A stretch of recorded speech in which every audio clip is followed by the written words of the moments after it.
जाऊ द्या, ठीक आहे ठीक आहे. हे सगळं काही आता वाढत वाढत चाललेलं आहे इथे सगळ्या गोष्टी, आणि त्याची सुरुवात झाली. पण मंडळी लक्षात ठेवा, सरकार कोणाचंही असो, सरकारमध्ये कोणी असो, कोणी आमदार असो, खासदार असो, काम थांबत नसते. जो तो आपापल्या परीने प्रयत्न करत असतो.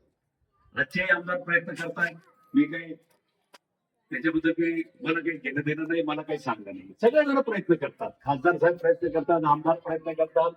हर्षवर्धन जे आज महाराष्ट्राचे अध्यक्ष आहेत, त्यांचाही शब्द आज सरकारच्या विरोधात असले तरी सरकारमध्ये ऐकले जातात. आणि मी खरं सांगू का, सरकारमध्ये सरकारी पक्षात असणाऱ्यापेक्षा विरोधी पक्षाचं जास्त ऐकलं जातं. कारण विरोधी पक्षाला जास्त आवाज करू नये म्हणून बाबा याचं काम करून टाका मोकळे व्हा. असा एक उद्देश त्याच्या पाठीमागं असतो. त्यामुळं हर्षवर्धन यांचं त्यांनी काही जर राहिलं असेल त्रुटी, तर ते त्यांच्यामार्फत पूर्ण करू, आम्ही पूर्ण करू. काही अडचण त्याच्यामध्ये त्या ठिकाणी येणार नाही, कारण संत चोखांचं महत्वच एवढं त्या ठिकाणी आहे.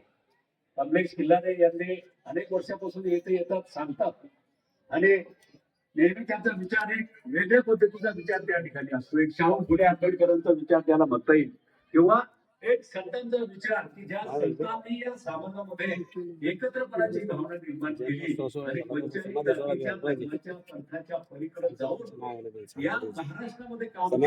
हे असे अनेक संत आणि महाराष्ट्राच्या समाजामध्ये जन्मलेला जरी संत तुकोबांचा, नामदेव महाराज असतील किंवा इतर महाराज असतील, हे आपलेशी जेव्हा वाटतात, सगळे महाराज जेव्हा आपल्याशी वाटतात, तेव्हा खऱ्या अर्थानं संत चोखोबांचं महत्व तुम्ही आम्ही सगळ्यांनी कुठेतरी या ठिकाणी ध्यानात घेतलं पाहिजे. आणि भविष्यामध्ये आपण हे आता वाढत चाललंय, इथे लोकोत्सव जोरात झाला पाहिजे ही मागणी आपण या ठिकाणी केली. आणि या लोकोत्सवाच्या माध्यमातून खऱ्या अर्थानं भविष्यामध्ये आपण एक चांगल्या पद्धतीनं संत चोखोबाला त्यांची आठवण नेहमी आपण या ठिकाणी करत राहू, त्यांचं स्मरण या ठिकाणी नेहमी करत राहू, आणि त्यांच्याच आशीर्वादानं आणि पुण्याईनं आपला सामाजिक सरोगा सुद्धा आपण एकत्र ठेवण्याचं काम करू, एवढंच या ठिकाणी सांगतो आणि थांबतो. धन्यवाद. जय हिंद, जय महाराष्ट्र.